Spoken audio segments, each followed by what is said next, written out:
A young girl once knelt beside her older sister on a hillside in Wales, tying her boots before a climb.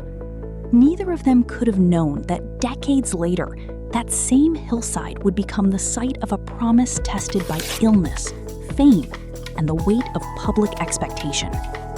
This is the story of a brother's vow and the mountain that would prove whether words spoken in crisis could survive the climb back to normal life. In early 2024, the world learned that Catherine, Princess of Wales, was undergoing treatment for cancer. The announcement was brief, controlled, careful, the kind of statement crafted by people who understand that privacy, once lost, rarely returns.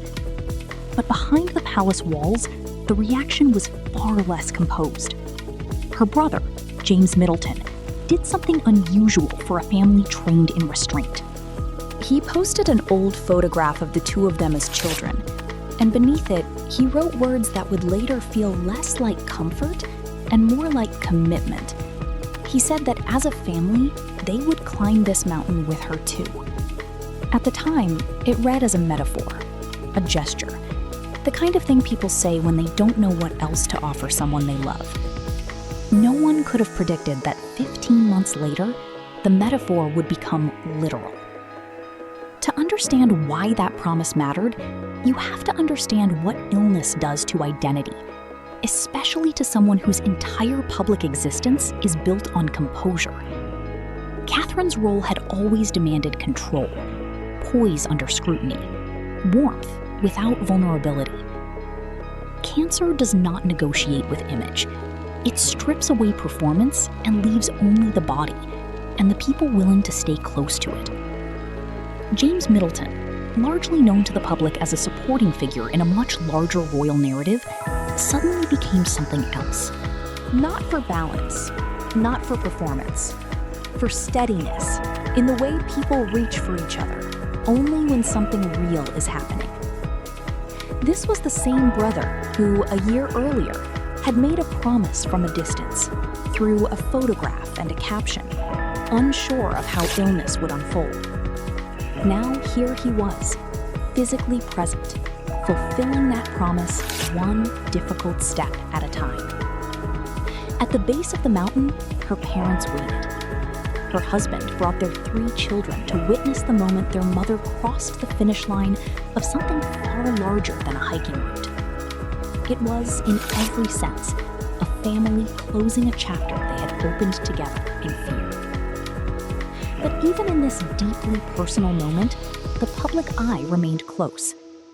Reports noted a small microphone attached to her rucksack during the climb, the same device later spotted during a public appearance at Wimbledon. Some speculated it hinted at a future documentary. Others saw it as a practical solution for a woman who has long admitted she struggles to be heard in loud, high-pressure environments.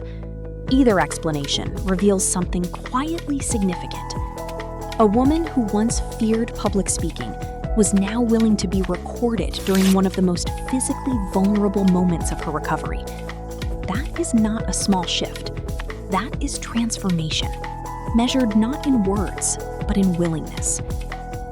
Along the trail, she encountered a young boy who did not recognize her. He had once met her husband and son at a football match, yet failed to place her face on the mountainside, dressed down, without ceremony, indistinguishable from any other hiker pushing through exhaustion. For a woman whose life is built on being instantly recognized, going unrecognized may have been its own kind of relief. Stripped of formality, she was, for a moment, simply a person completing something hard.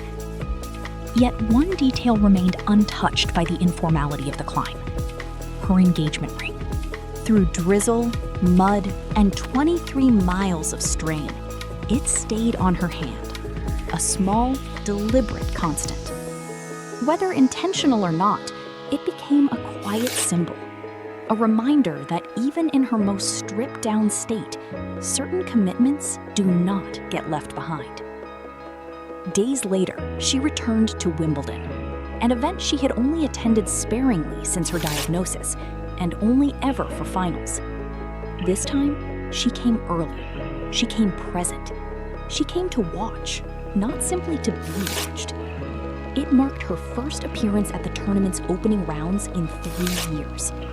Small on paper, significant in context. Because recovery rarely announces itself in dramatic declarations.